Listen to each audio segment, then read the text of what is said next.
Economics is the study of human efforts to satisfy seemingly unlimited wants through the use of limited resources. Resources include natural materials such as land and minerals, as well as human factors such as skill and knowledge.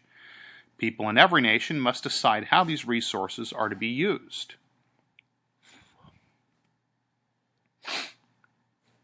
The role of economic systems. An economic system must answer the following questions. And this is true no matter what type of economic system a nation has. The system has to answer these questions. A, what and how much should be produced? B, how should goods and services be produced? And C, who gets the goods and services that are produced? Each economic system, capitalism, socialism, and communism, answers these questions differently. Mercantilism, the main economic system used during the 16th to 18th centuries. The main goal was to increase a nation's wealth by imposing government regulation concerning all of the nation's commercial interest. It was believed that national strength could be maximized by limiting imports via tariffs and maximizing exports.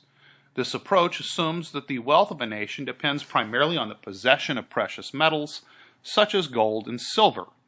Thus, this type of system cannot be maintained forever, because the global economy would become stagnant if every country wanted to export and nobody wanted to import. After a period of time, many people began to revolt against the idea of mercantilism and stressed the need for free trade. The continued pressure resulted in the implementation of laissez-faire economics in the 19th century. And that brings us to capitalism. Pure capitalism has 5 main characteristics. A, private ownership and control of property and resources. B, free enterprise or any productive activity that individuals choose. C, competition among businesses, workers, and consumers. D, freedom of choice by consumers. And E, the possibility of profits. Capitalism flowered in the 18th century. By then, European attitudes towards work and wealth included progress, invention, and the free market. The free market means that buyers and sellers make unlimited decisions in the marketplace. Scottish economist Adam Smith described capitalism in 1776. His ideas included laissez-faire, which means let alone. In laissez-faire capitalism, the government's role is limited to those few actions that ensure free competition in the marketplace. Competition plays a key role in capitalism.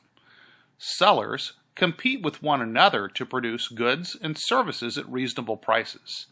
Sellers also compete for resources. Buyers compete with one another to buy what they want and need. Workers compete with one another for the best wages or salaries. No nation in the world has a pure capitalist system. Economists describe the U.S. economy and others like it as mixed market economies. In a mixed market economy, free enterprise is combined with and supported by government decisions in the marketplace. Socialism.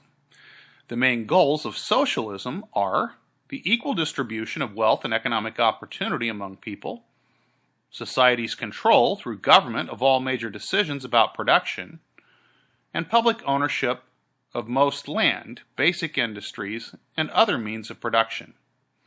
In the 19th century, capitalism created a class of low-paid city workers. Some socialists favored violent revolution to improve economic conditions. Socialists who believed in peaceful change wanted to work through the democratic political system. They created a system called democratic socialism. Today, Tanzania and some Scandinavian countries operate under a form of democratic socialism. Communism. In 1848, a German thinker named Karl Marx wrote that people and industrialized nations are divided into the bourgeoisie, or capitalists who own the means of production, and the proletariat, workers who produce the goods. Marx predicted that the workers would revolt and overthrow the capitalist. The goal of this revolution was government ownership of the means of production and distribution.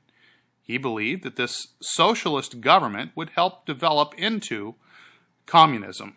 Under communism, property would be held in common, and there would be no need for government. In communist nations today, government planners decide how much to produce, what to produce, and how to distribute the goods and services produced. This system is called a command economy because decisions are made at the upper levels of government and handed down to the people.